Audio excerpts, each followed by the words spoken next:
이상으로 촉발됐던 노란 조끼 시위 기억하시죠?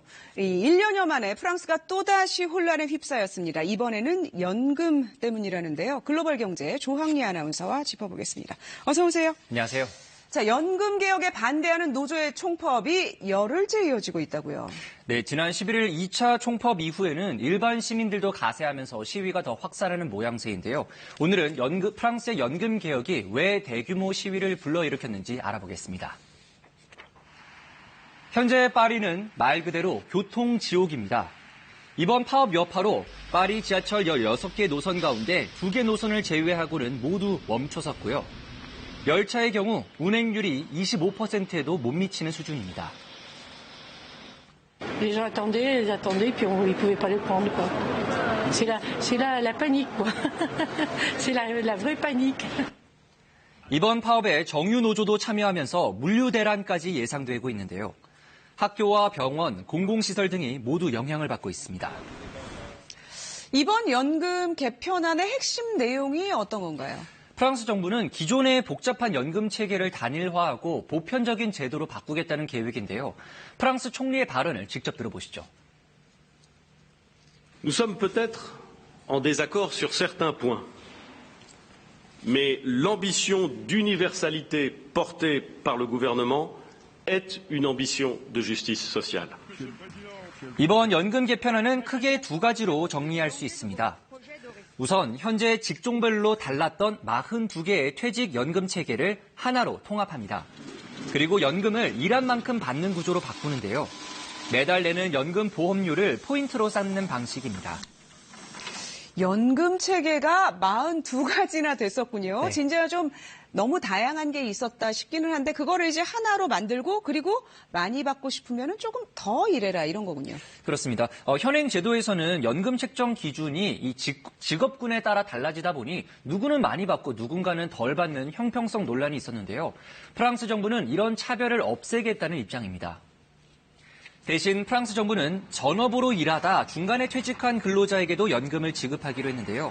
한 달에 최소 1,000유로, 약 132만 원을 받을 수 있도록 안을 검토하고 있습니다. 또 군인과 소방관, 경찰 등 특수 공무원의 경우에는 일찍 그만두더라도 현재 수준의 연금을 줄 방침입니다. 연금 수령 나이 그것도 굉장한 논란이 되고 있더군요. 네, 이게 좀 복잡한데요. 퇴직 연령은 현행 62세 그대로 유지하기로 했는데요. 문제는 연금 수급 나이입니다. 62세 은퇴 후 연금을 받기 시작하는 나이에 따라서 이 연금 수령액이 달라집니다. 준비한 화면 보시죠. 이 BBC에 따르면 64세까지 일한 사람은 63세에 은퇴한 사람보다 연금을 5% 더 받습니다. 그리고 65세까지 1년 더 일할 경우에도 매달 받는 연금이 5% 증액됩니다. 결국 오래 일할수록 연금을 많이 받게 되는 구조로 사실상 정년 연장을 유도한 개혁안이라는 분석이 나오고 있습니다. 그러니까 어떤 사람들은 이 직종에 따른 연금 체계를 단일화함에 의해서 이제 원래 많이 받을 수 있었는데 조금 덜 받게 될 수가 있는 거고 그리고 어떤 분들은 조금 더 일해야만 본인이 원하는 수준을 받을 수 있게 되니까 그 대상이 되는 분들이 확실히 반발할 수는 있겠네요. 오래 일할 수 있으면 오히려 좋은 거 아니냐 이렇게 생각하실 수도 있는데요. 사실 프랑스는 그동안 연금 수령액이 꽤나 풍족했습니다. 그래서 노동계는 이번 연금 개혁안이 더 많이 일하고 덜 받는 계약이라고 주장하고 있습니다. 또 정부가 특수성을 배려하지 않은 채 하나의 기준을 밀어붙이고 있다고 비판합니다. 이번 개혁안을 둘러싸고 특히 국영철도에서 일하는 근로자들은 강하게 반발하고 있습니다. 현행법에 따라 52세에 은퇴하면 연금을 받을 수 있었는데 앞으로는 62세까지 일을 해야 합니다. 그리고 받는 연금도 줄어듭니다. Précarité, chômage, temps partiel imposé, ils cotiseront moins ou pas suffisamment ou pas du tout. 또 다른 형평성 문제도 제기됐습니다. 교사, 선생님들 같은 경우에는 앞으로 임금에 연동이 되면 연금 수령액이 많이 줄어들어 노후 생활을 위협받을 수도 있습니다. 프랑스 교사들의 평균 연봉은 상대적으로 적은 편입니다. 이웃 국가인 영국 또 독일과 비교하면 많게는 2만 유로 가까이 차이가 나고 있는데요. 이마저도 매년 삭감되고 있습니다. 사실 그 노란조끼 시위 얘기를 앞서 드렸는데 그게 굉장히 오래 지속되면서 프랑스가 많은 혼란을 겪었는데 이 연금 개혁도 사실은 저항이 있을 게 불보듯 뻔한데 마크롱 대통령이 이렇게까지 밀어붙이는 이유가 뭘까요? 이유가 분명합니다. 이 프랑스가 연금 개혁 카드를 꺼내든 거는 그만큼 재정 부담이 눈덩이처럼 불어났기 때문입니다.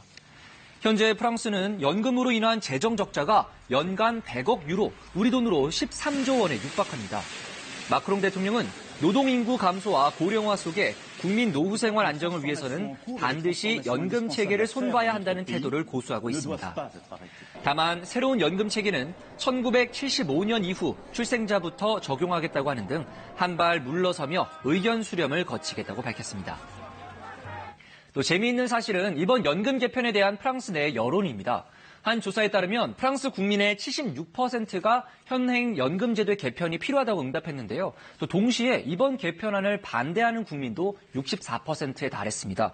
그러니까 문제는 모두가 공감하지만 이 해결책이 어려운 거죠. 프랑스의 고민은 더 깊어질 것 같습니다. 그러니까 이제 산업 구조 변화로 정규직 노동자가 줄면은 세수가 줄어들어요. 그런데 이제 고령화로 사회보장을 위한 돈은 더 많이 필요하고 그러니까 개혁을 하지 않을 수는 없고 그런데 또 저항은 심해지고 사실 프랑스만의 문제가 아닐 것 같아요. 맞습니다. 조항리 아나운서 잘 들었습니다.